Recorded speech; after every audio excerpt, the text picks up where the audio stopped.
انضم إلينا بالضغط على زر اللايك والاشتراك بالقناة وتفعيل زر الجرس ليصلك كل جديد. هنا نقدم لك العالم بين راحة يديك، وذلك بتخصصنا في مجال السياحة والسفر. تواصل معنا عبر الانستغرام وسناب شات لمتابعة المزيد. لا تنسى الاشتراك بقناة ترافلينج سعودي للسياحة مع عبد العزيز. مرحبا بكم في مملكة البحرين، جوهرة الخليج العربي، حيث تلتقي الحضارة العريقة بالتقدم والنجاح. يمكنك بدء رحلتك في قلب المنامة القديمة، حيث تنبض الأسواق بالحياة. يجب عليك تذوق أشهى المأكولات البحرينية الأصيلة، وللثقافة والتاريخ مكانة خاصة في البحرين. عليك أن تكتشف متحف البحرين الوطني لتتعرف على التراث الغني الذي يمتد لآلاف السنين من حضارة دانمون إلى العصر الحديث. لا يجب عليك أن تفوت فرصة زيارة قلعة البحرين المدرجة ضمن مواقع التراث العالمي لليونسكو، واستمتع بمناظر البحر الخلابة من أعلى القلعة، وتعرف على تاريخ المنطقة من خلال المعروضات الأثرية. وعندما يحين وقت الاسترخاء توجه إلى شواطئ البحرين الرملية الناعمة، واستمتع بأشعة الشمس الدافئة والمياه الزرقاء الصافية. ولعشاق التسوق تقدم البحرين تجربة تسوق لا مثيل لها. اكتشف أحدث صيحات الموضة وأفضل العلامات التجارية العالمية في مجمع الأفينوز، حيث يتداخل السوق والترفيه في بيئة فريدة. تعرف البحرين بمهرجاناتها الرائعة وفعالياتها الثقافية المتنوعة. لا تفوت فرصة حضور مهرجان البحرين السنوي، حيث الموسيقى والفنون والمأكولات تتحد لتخلق أجواء لا تنسى. يجب عليك أن تعلم أن البحرين وجهة سياحية لا مثيل لها، وهي تنتظرك لتكتشف جمالها وسحرها. احجز رحلتك الآن واصنع ذكريات لا تنسى. ويجب علينا أن نذكر بأن البحرين اشتهرت كأحد أبرز الأماكن السياحية، فهي ليست مجرد وجهة عادية، بل هي المكان الذي لا طالما أذهل زواره بوسائل المرح المختلفة. وتتضمن البحرين الواقعة في الخليج العربي على الجانب الشرقي من شبه الجزيرة العربية العديد من المعالم الحيوية التي عادة ما ينجذب قاصدو السياحة في البحرين لزيارتها. فهناك الحدائق الجميلة والوجهات الترفيهية المتنوعة والشواطئ ذات المناظر الآسرة جنبا إلى جنب مع الأسواق التقليدية المميزة. وتشتهر البحرين بضمها لمجموعة من أفضل فنادق المنطقة العربية من مختلف التصنيفات. ويعد داون تاون روتانا أفضل فندق في البحرين بفضل موقعه الجغرافي بحي المال والأعمال بالعاصمة المنامة، وما يوفره من قاعات عديدة فسيحة للفعاليات المختلفة، ووحدات أنيقة مجهزة بالكامل وذات إطلالة ساحرة، إضافة لمسبح وصالة لياقة وسبا. ويقع الفندق على بعد 4.4 كيلومتر من الكورنيش، وعلى بعد 8.4 كيلومتر من مطار البحرين الدولي. إليك الآن أفضل الأنشطة في متحف بيت القرآن البحريني. من أجل التعرف على المتحف وأقسامه المختلفة، نوصيك أولاً بعمل جولة في كل أرجاء المكان، وعقب ذلك سوف نتمكن من التخطيط لسير الرحلة بالشكل المناسب.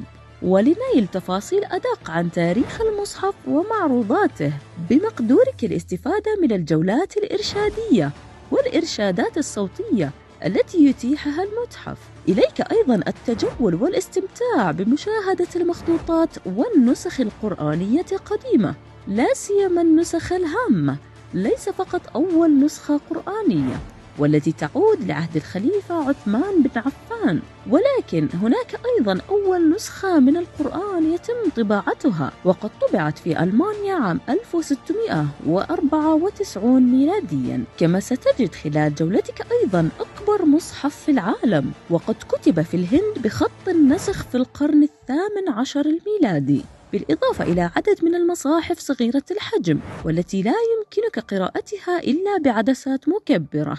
وتعد السياحة في البحرين من أهم مصادر الدخل في المملكة إلى جانب الصناعة، وتدعم الاقتصاد البحريني بقوة.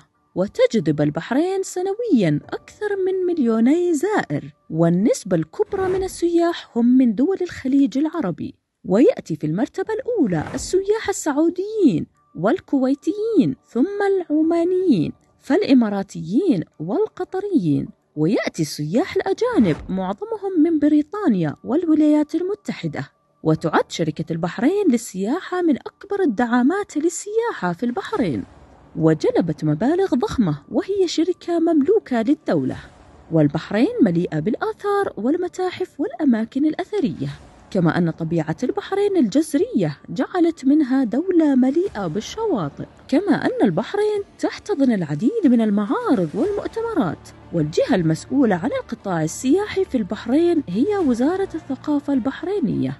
وقد تقدمت البحرين سياحياً تقدماً كبيراً في الآونة الأخيرة، حيث حققت وزيرة الثقافة الحالية الشيخة مي بنت محمد آل خليفة إنجازات سياحية كبيرة، واهتمت بشكل كبير بالتراث البحريني والآثار والثقافة البحرينية.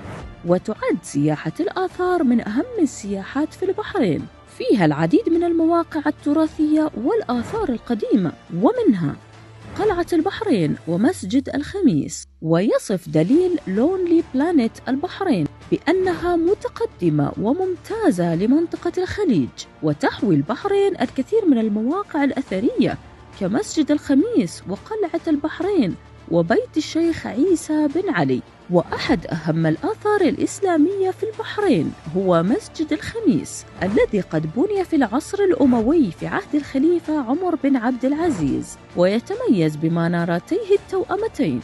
ونشير بذلك أن البحرين تقع في شبه الجزيرة العربية مبعث الإسلام، وإن البحرين كانت من أوائل الدولة المسلمة التي تعتز بشعائرها وتهتم بتقديم أفضل إمكانياتها لتحسين المساجد وتطويرها لتعم شعائر الإسلام في كل مكان. ويعد مسجد الفاتح أحد أهم المعالم الدينية الحديثة في البحرين، إلى جانب مسجد الخميس من المعالم الدينية القديمة. وبيت القرآن هو أهم مكتبة ومتحف إسلامي في البحرين. وتعد الصناعات الحرفية من أهم الأشياء التي تميز التاريخ والثقافة البحرينية.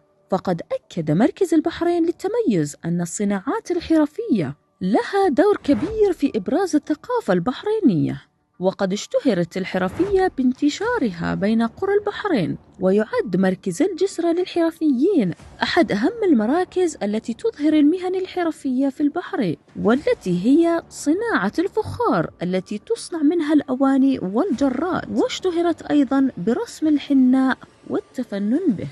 وتلقب دولة البحرين بلقب لؤلؤة الخليج، وذلك نظرا لتمتعها بتاريخ ثري في صيد اللؤلؤ وتاريخ ثقافي متنوع، مما يجعلها دولة مميزة ومختلفة عن باقي البلدان العربية. توفر السياحة في البحرين تنوع كبير في الأماكن والأنشطة، وخاصة الأماكن الترفيهية الساحرة. ومملكة البحرين صغيرة من حيث المساحة، ولكن لديها الكثير ما تقدمه، فالأنشطة السياحية فيها متنوعة. فإذا كنت مهتما بالتاريخ القديم فالبحرين مقر حضارة الدولمن القديمة، وإذا كنت مهتما بالتاريخ الحديث فيوجد في البحرين مركز صيد اللؤلؤ في الخليج. أما إذا كنت تبحث عن إجازة على الشاطئ فيتوفر بها العديد من الشواطئ الرائعة. وإذا كنت تفكر في قضاء عطلة هناك فجميعها أماكن سياحية ترفيهية ساحرة ومبهرة. ماذا تنتظر؟ ابدأ رحلتك الآن. إليك أيضا سوق المنامة، التي تعد واحدة من أفضل الطرق لمعرفة الحضارة البحرينية الأصيلة، وهي التجول في واحد من أسواق البحرين القديمة. وسوق المنامة يعد واحد من أفضل معالم سياحية في البحرين وأقدم الأسواق في المملكة، وهو سوق مفتوح يوفر لك فرصة رؤية الشارع البحريني الأصيل، وهو مبنى أثري على شكل قوس أو بوابة. يمكنك أن تعبر من هذا المبنى التاريخي وتتجول في أجواء بحرينية أصيلة. ويعد باب البحرين أحد الأماكن السياحية التي تجذب انتباه كل السياح عند زيارتهم، وهو عبارة عن بوابة أثرية قديمة، وقد تم ترميمها في عام 1945 على يد السير تشارلز بليغريف وهو مستشار حكومة البحرين في ذلك الوقت، ثم أعيد تجديده مرة أخرى في عام 1986 بوضع الطابع الإسلامي في كل تفاصيلها الغنية بالنقوش الدقيقة والآيات القرآنية بأجمل الخطوط العربية. ويقع باب البحرين في مدخل الحي التجاري المركزي، وهو مكان رائع لاتخاذ بعض الصور التذكارية، ويتم القيام بالعديد من الفعاليات عند باب البحرين مثل المعارض التي تمتلئ بالمنتجات الشعبية والمنتجات اليدوية والمنزلية، إضافة إلى أن مسجد الفاتح هو مسجد البحرين الكبير الذي بني كبيان كبير تكريما لمؤسس مملكة البحرين الحديثة الشيخ أحمد بن محمد بن خليفة، والذي كان يعرف باسم الفاتح. وتم إحضار الرخام من إيطاليا لتزيين الأرضية، وتم جلب الزجاج من النمسا للنوافذ، وتم نحت خشب الساج القادم من الهند لوضع الأبواب المهيبة بارتفاع 6 أمتار. ومسجد الفاتح قادر على استيعاب ما يصل إلى 7000 مصلي، ومسجد الفاتح قادر على استيعاب ما يصل إلى 7000 مصلي، وبه مرشدون يتحدثون الإنجليزية والعربية موجودون كل يوم لتقديم جولات إرشادية مجانية. ولا تنسى أن قلعة البحرين قد بنيت من قبل البرتغاليين في القرن السادس عشر الميلادي. لا تنسى الاشتراك بقناة ترافلينج سعودي للسياحة مع عبد العزيز.